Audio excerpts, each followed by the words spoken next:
A lion's hide, no blade could pierce, and a demigod forced to slay it. But why did Heracles need 12 impossible tasks instead of just 10? A man wrapped in a lion's skin stares at his own trembling hands, and according to legend, those hands had just slain his own children. The myths say a goddess had driven him mad. To cleanse the horror, he would face 12 impossible tasks, or die trying. It began, legend says, with a secret. Heracles was born to a mortal woman, Alcmene, but his true father was Zeus, king of the gods. That divine affair, the myths tell, enraged Zeus's wife, Hera. From that day, she is said to have hunted the child with a jealous fury. In a bitter irony, his very name meant glory of Hera, perhaps an attempt to appease the goddess who wished him dead. The stories say Hera sent 2 serpents into his cradle. The infant strangled them both, one in each tiny fist. He grew into the strongest man alive, trained in wrestling, archery, and war, his strength said to be beyond any mortals. In time he married the princess Megara, and legend says they raised a family together in the city of Thebes. But here is where the myths turn dark. Hera, still burning with hatred, is said to have cursed him with a sudden, blinding madness. In that frenzy, unable to tell family from foe, he killed his own children, and by some accounts his wife as well. When the madness lifted, the myths say the horror crushed him. Broken with guilt, he sought a way to purify his stained soul. He traveled to the oracle at Delphi. There, the priestess Pythia gave her fateful command. Serve King Eurystheus of Tyrans, she is said to have declared, and complete whatever labors he sets. Only then might he be cleansed. The myths portray Eurystheus as a cowardly, envious king, and say Hera herself guided his hand, choosing tasks meant to destroy the hero. The first labor: slay the Nemean Lion, a beast terrorizing the land with a hide no weapon could pierce. Legend says his arrows simply bounced off the creature's golden fur. Steel and stone were useless against it. So he cornered the lion in its cave and, according to the myths, wrestled it down and strangled it with his bare arms. Unable to cut the invincible skin, he cleverly used the lion's own razor claws to flay it. He wore that impenetrable pelt as armor ever after. When he returned, they say the terrified king hid inside a bronze jar. The second labor was worse: the Lernaean Hydra, a venomous swamp serpent with many writhing heads. Its breath and blood were deadly poison, but its true terror was something no sword could solve. For each head he severed, the legend says 2 more grew back in its place.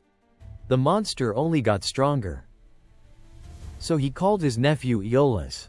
As Heracles cut, Aeolus seared each stump with fire, stopping the heads from regrowing.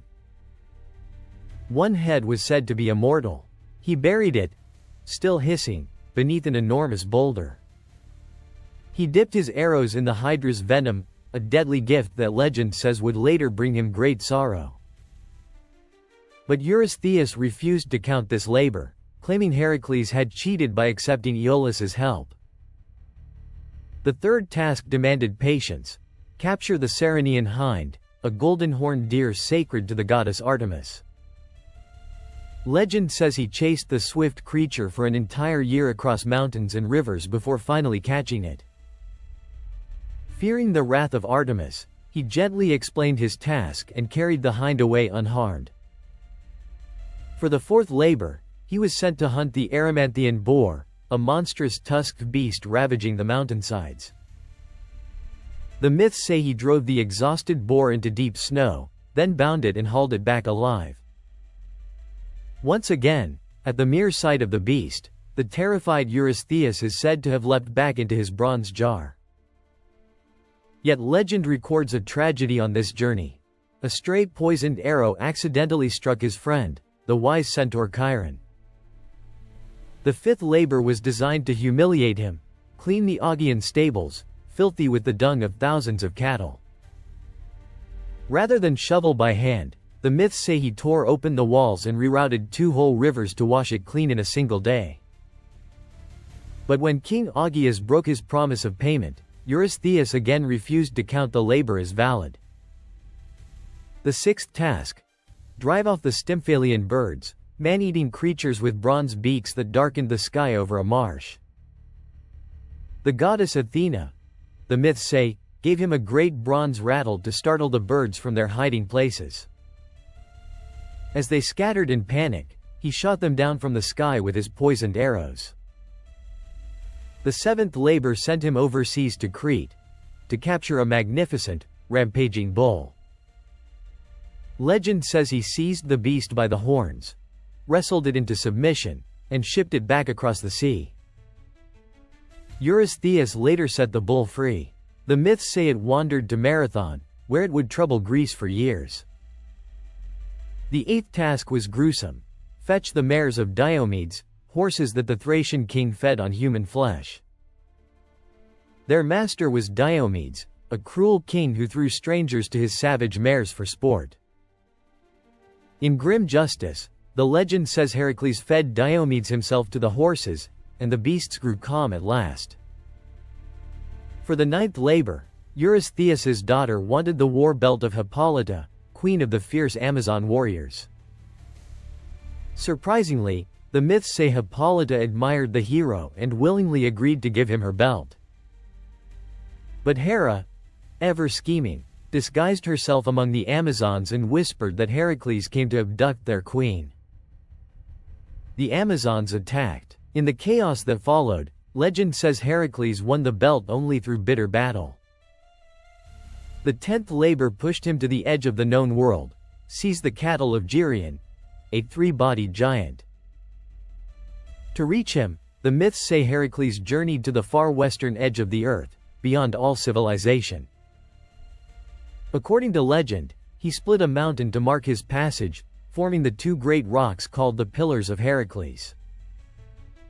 He slew the giant Geryon and drove the vast herd on a long, perilous journey all the way back to Greece. Even then, the myths say Hera sent a gadfly to scatter the cattle far and wide, dragging out his ordeal. Now 10 labors were done, but here's the twist. 2 had been discounted, so Eurystheus demanded 2 more. The 11th: retrieve the golden apples of the Hesperides, guarded at a garden no mortal knew how to find. Not even Heracles knew the way. The myths say he wrestled a shape-shifting sea god to force out the secret path. The path led to the Titan Atlas, condemned to hold up the heavens. Heracles offered to bear that weight himself. While Heracles shouldered the sky, the myths say Atlas fetched the apples, then refused to take his burden back. So the hero tricked him. He asked Atlas to hold the sky briefly so he could pat his shoulders, then walked away free.